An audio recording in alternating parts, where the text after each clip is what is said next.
afternoon, everyone. So, while not every physician has the same personality, I think that the approach that serves our patients best, generally speaking, is to approach problems pragmatically while remaining optimistic. And even when the prognosis is grim, we can be realistic when the outlook seems poor. And even as we continue to hope and work and strive for the best possible outcome, because that is what our patients need and deserve from us. So I think many of us entered this session optimistic about the prospect of passing full Medicaid expansion this year. Not someday, not next year, but this year, as hundreds of thousands of patients watched and hoped and waited for the same. I think it's fair to say, and everyone in this room is probably well aware, that the odds appear to have shifted drastically since January.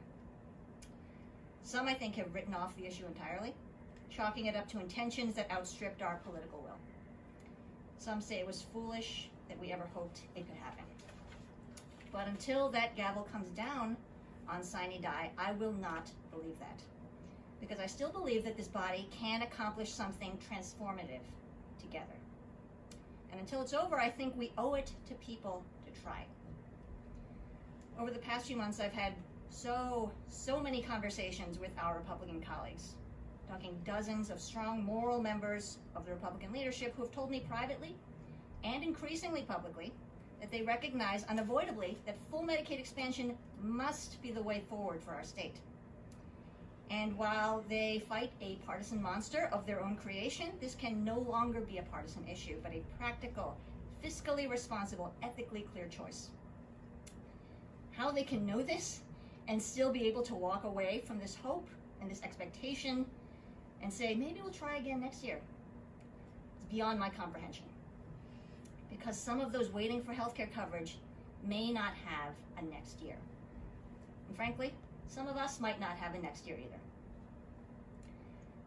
A technical point that I think is important to make today as we are watching the end of our House Committee meeting that we just saw, the reason Georgia has so many rural hospital closures is not because of CON law.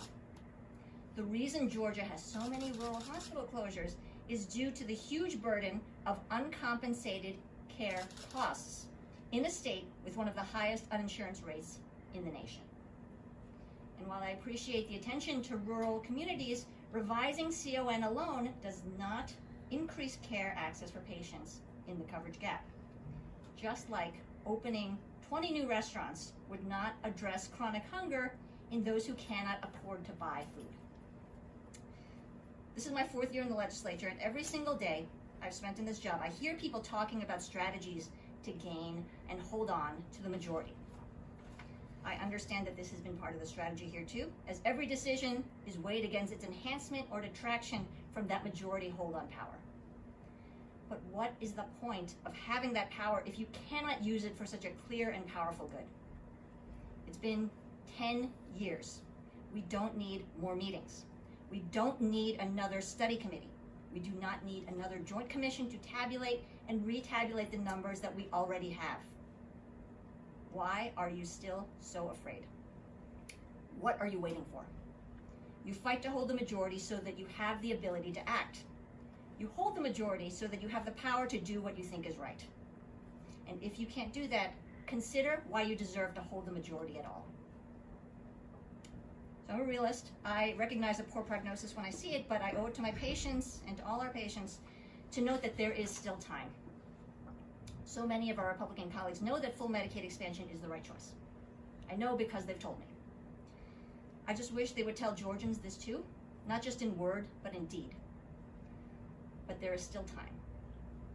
So on day 24 of the legislative session, I implore our majority leaders to please come to the table, join us to deliver what our voters want, which is simply to work together on real solutions. We cannot do this without you. I know because we've tried. And I've run out of ways to explain this to my patients why we as a state cannot get this done, because I can't understand it myself. So please, there is still time. Work with us, work with each other, and please finally do what's right.